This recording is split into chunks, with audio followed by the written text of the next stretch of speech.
Hey, I'm Pat Porter, land broker for RecLand Realty. Here we talk about the rural real estate business and ideas and information to help you better manage and enjoy your own properties.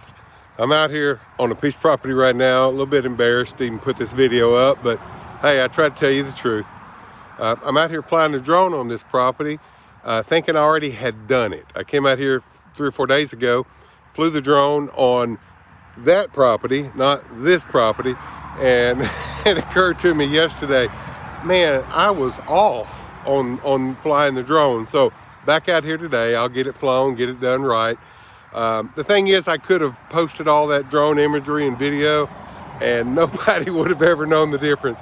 I mean, all this stuff is the same out here. It's just bottomland hardwoods. That highway kind of cuts right through it there.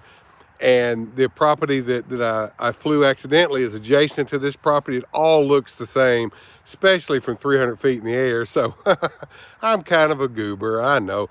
But anyway, this way I can fly, I can put it up there and I know I did it right and didn't, cut in corners or cheat anybody or misrepresent anything.